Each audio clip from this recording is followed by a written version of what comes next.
So this will be a continuation of my series, When the Money is Worth the Headache. And this will be volume 2. And as the onpouring of cash just comes into professional sports through the gambling aspect, we're already seeing a series of conundrums happening. On volume 1 of this series, I touched base on JB Bickerstaff, the head coach of the Cleveland Cavaliers, actually receiving death threats and personal phone calls directly to him and his family in regards to certain parlays being messed up. That's why I call this series When the Money's Worth the Headache, because when you take a look at the billions of dollars just coming in, the cash flow is just undeniable.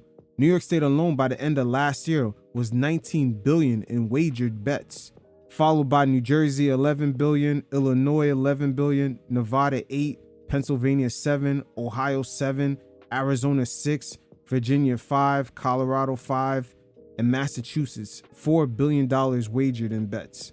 But in this segment right here, it's even crazy to figure out where to begin, because we're seeing things play out in real time, with Major League Baseball having their mega international superstar and Shohei Ohtani getting caught up with quote-unquote paying off gambling debts to an illegal bookie that was investigated by the feds. And at the same time, another event comes into light with the Jontay Porter incident, with him actually leaving games early, and the sporting books were able to detect irregularities in the gambling patterns involving the prop bets around his over and unders. But when it comes to prop bets, similar to the ones that are placed on Jontay Porter, the NCAA president expressed specific concerns on these types of bets. And make no mistake about it, prop bets, if you separated it into its own entity, just those caliber of bets alone are a multi-billion-dollar business. But the NCAA president spoke on how these types of bets are easier to get away with and harder to prove, thus putting them in a compromising position. My concern about prop betting is just that putting myself in the shoes of a young person who's on a campus, who has a friend or two that come up to them and say, you know, I love you, I've always supported you. If you could just miss your first couple of free throws this week, it won't affect the outcome of the game. I've talked to a lot of coaches about this, and I've talked to a ton of conference commissioners and athletic directors, and yeah, they're all concerned. And I think they're concerned about it for the same reasons we are. But we'll break this down layer by layer. First, starting off with the Jontay Porter issue. Let's see what one of the spokesmen for DraftKings had to say about this situation. The players that are willing to take chances, the sports books are putting you on notice. We have no comment on this story. In general, it is important to note that one of the many benefits of legal and regulated sports betting is that sports betting operators identify and report suspicious activity, and the integrity of sport is, therefore, protected in a manner that does not exist in the illegal market. Crafty response by the spokesman, not only not making an initial judgment on Jontay Porter, but also promoting the fact that the legal gambling side of sports has regularities. He speaks as almost a public servant, but the safety guards he's making reference to only applies to other sports booking agencies. They're going to notify each other so they won't end up losing money, and they do the same exact thing in the illegal market. But with the prop betting, the biggest conundrum of it all, it definitely adds into the wheel of just a large sum of cash that's being floated around these gambling companies. Because you see, in a way now, with the media landscape kind of collapsing on its own, the influx of all this money that's coming from gambling is really floating the bill for sports media coverage. That's why you see ESPN went out of their way to open up a new subsidiary in ESPN Bets, and also the NBA infusing the gambling aspect into their league pass. This issue, I tell you what, is definitely multi-layered, and we're going to go over it piece by piece. So starting off with Jontay Porter, the Toronto Raptors two-way player, aka the brother of Michael Porter Jr., his situation kind of played out interesting because the public at large kind of got a peek behind the curtain of what's going on behind these sports booking companies. And things pretty much turned out as we expected, as the house is definitely designed not to lose a lot of money. These guys are keeping track of betting patterns, and not only that, they're sharing information along with other rival bookies. As it was detected that when Jontay Porter had left 2 games early, one on January 26th and one on March 20th, the prop bets on the amount of 3-pointers that he would make all hit and had betting irregularities. And it was immediately red flagged and reported to the NBA. And for those of you who are in the know, most prop bets, the limit is usually $1,000 to $2,000. But on those 2 nights, that Jontay Porter had left these games early, there were numerous accounts trying to bet $20,000, $10,000 on his unders.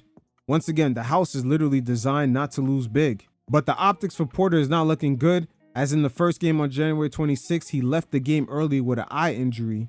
And then on March 20th, he left the game early with an illness. But little did he know that the house was watching him, and behind the curtain, the amount of bets outside of those dates did not add up. So the league was definitely notified. And Jontay, man, he has a lot of questionable things. Once again, we live in the era of receipts, as he had a crypto social media account where he promoted and sold services such as consulting and just giving out advice on investments. And numerous times in the past, even after he played for the Memphis Grizzlies, he bragged about hitting on the parlays of that same team. So the evidence was already kind of out there that this guy has no hesitation into flipping some of the inner nuances he knows what's going on with the teams into some money. And just being involved in crypto, it's something about crypto, man. It's a great technology, but it definitely attracts the scammers. It's almost like a haven for pump and dump. But for the NBA, this is only the very beginning of these problems, because this incident involving the NBA is only with a two-way fringe player. But Major League Baseball, their gambling scandal not only involves their highest paid player, but one of the most marketable and megastar global players that they ever had. And the global aspect has to be emphasized because the Shohei Ohtani star is integrated into Major League Baseball's international appeal, which means larger viewing audience, larger TV contracts, larger advertisements, and just international recognition, which is something all the professional leagues are chasing. You look at the NFL, now they're going to have games in South America, also in certain parts of Africa. They're looking to expand in the Middle East and Asian markets with some preseason or regular season games. And you see Adam Silver and the NBA year by year put their foot deeper into the whole global aspect and appeal of the game. So for Major League Baseball to have such a prize star get caught up in a scandal like this, him being so integrated into their future plans, in a way, they're going to have to find every angle they can to make sure that he doesn't get suspended, because this could have major financial implications, especially for the Dodgers. They're under a very lucrative TV deal, and that $700 million contract that they offered to Ohtani, best believe the international appeal and just him bringing a larger demographic has a lot to do with it. But this whole situation in baseball is a clusterfuck, a series of conundrums on conundrums. As for those of you who are not in the know, basically an illegal bookie in Southern California got busted by the feds. They found Ohtani's name on a payment receipt, and in the notes it was marked loan. Now, to counteract that, Ohtani's team had his interpreter sit down with Tisha Thompson, who is basically an investigative reporter for ESPN. So the interpreter has sat down with her for over an hour, and he explained that he racked up $4 million. $4 million of gambling debt as an interpreter. And Ohtani went on his personal computer and made the payments to pay off those debts. Once again, it's conundrums on conundrums. I believe right there is a disconnect on the international level, because for many years overseas, gambling is not an issue. It's not a big deal. This is something now the states are just catching up on. So as a lot of these leagues get global and get international players, they have a completely different relationship with gambling and sports. This is something not new to them. A lot of the players may have even been placing bets since they've been teenagers. Keep in mind, overseas, things are a lot different. The drinking age is a lot lower. And some of the cultural norms here in the States that we are now catching up to, maybe loosening up the laws against, is really nothing new to the international players and audience. But once again, Ohtani's people made the interpreter available for a full hour interview with Tisha Thompson on ESPN. And before the report was able to get printed or just put out, they were instantly contacted by Ohtani's people, and they completely changed their story, saying that he was robbed of the $4 million and he was a victim of theft. Keep in mind, the interpreter is his best friend. This is where the story gets weird, and it's conundrums on conundrums. And things get further confusing because the MLB and the Players Union, I'm pretty sure they have certain language within their rule book of players actually making payments to gambling companies or just participating with illegal sports books in a certain way, which then would actually put Ohtani in a situation where he could get suspended for a year. But this is where Ohtani and his people don't understand American media. They love a good clusterfuck story like this. And look at the compromising situation it puts everyone surrounding Ohtani in, as his general manager was asked about their whole situation. Dave, can you tell us what Ipe told the team in the clubhouse last night? You know what, Jack? I can't comment on it, man. On that, can't comment.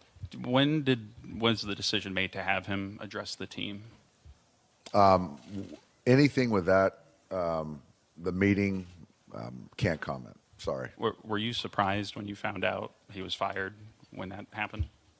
Again, can't say anything. Not going to comment, guys.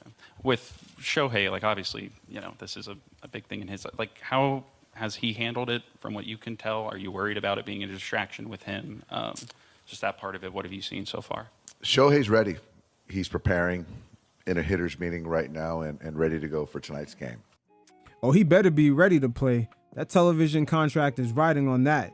Major League Baseball right now is in a very interesting and unique position because their RSN business model, just the local team TV deals, is kind of shaky. And the Dodgers are one of the teams, just like the Yankees, that their revenue per subscriber is really high. They're one of the very few profitable teams. And even ESPN, who have an opt-out deal with Major League Baseball, will probably more than likely exercise it, as their top executives don't really put baseball as a priority for the network going forward for their future plans. So they're either looking to get Major League Baseball at a discounted rate or just move on from it. So Ohtani is a major piece for MLB to actually position themselves as a valuable piece as the media landscape changes. Even the contract that they gave him was very unique, in which they pay him $2 million for the first 10 years. Then they defer 98% of his salary for the following 10 years, which is about $68 million a year. And he could live anywhere in the States or anywhere in the world. He might be saving on taxes. And apparently it's even interest-free, which is a very lucrative deal for the Dodgers because they can actually take the money that they're supposed to pay him and collect interest on it, which is something the NBA also does with all the player salaries.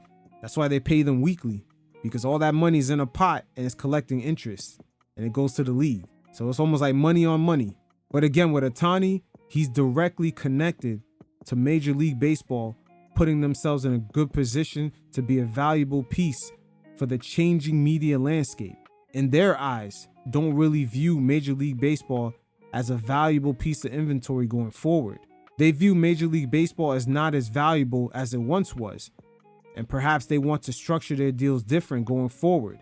And this is where the ultimate conundrum comes with the influx of just gambling advertisements and the rise of all these sports books. It's a major possibility that all the cash that's being generated is propping up a lot of these media companies right now in order to continue to pay all these highly inflated sports rights, even though major broadcast companies like ESPN are actually hiring personality-based talents. Because the viewing audiences of today are accustomed to consuming more personality-based talent. They're not necessarily loyal to certain institutional conglomerates.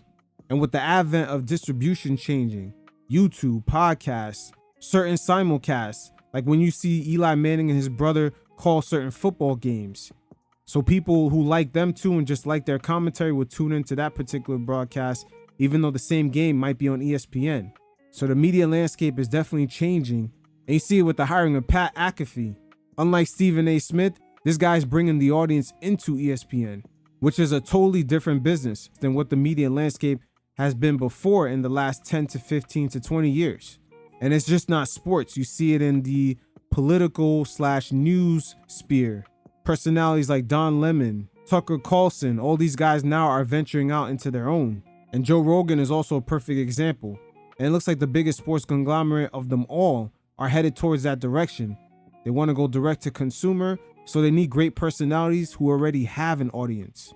So in the meantime, while the media landscape changes, and all these entities try to figure out how the cash flow and revenue is going to work, the gambling provides sort of a soft cushion and just give them a little more ample time to kind of figure out that whole business model of how this is going to work. And all the sports leagues, they want to continue earning the billions of dollars of revenue. And then when their TV contracts are up, they want to get even more. So some of these leagues are going to have to figure out where do they fit in all this. That's why you see the NBA keep emphasizing, oh, they want to phase out load management.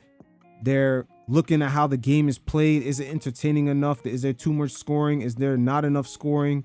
Same thing for the NFL. They don't want the quarterbacks hurt. They don't want guys getting hit and stars being out. They all care to make their products as entertaining as possible. And even Major League Baseball in the last couple of years have made certain shifts. They got out of that rut of just playing the game the right way, quote unquote. That shit is boring. And eventually their asses are not going to make enough money if they keep having that mindset. But so far in this very present moment right now, the influx of gambling money, once again, for those of you watching the visual version, I'll put up a chart of all the money that was wagered just last year in these states alone. It's almost like they're running a mega sports leagues out of all these states and just gambling alone. That's how much the gambling aspect brings in such an influx of cash. And the money might be worth a headache, but I wonder for how long. Because gambling in this country has always been linked to the underworld. It's always been there to certain subcultures that may not be appealing, aka addiction, loan sharking, organized crime, and even worse, fixing games. And you can even say human nature. Something about the gambling aspect, whether a person has a lot of money, they want to win. They want to get one over. We see Michael Jordan be known to love gambling, and it's not necessarily a money thing. It taps into something deep in a person who's competitive. A lot of these guys that are involved in the league, it takes a high level of just competitiveness to get into these professional leagues. So sometimes guys might not know how to turn it off, but we'll see. A lot of things here are coming into play. Media landscape is changing. Money's not really looking the same, but the influx of cash coming from these sports books, it's almost undeniable at this point. So it is what it is. You guys definitely hit up the mailbags with any questions you have. I'll feature it as a segment on the show. And until next time, you guys stay safe. Peace.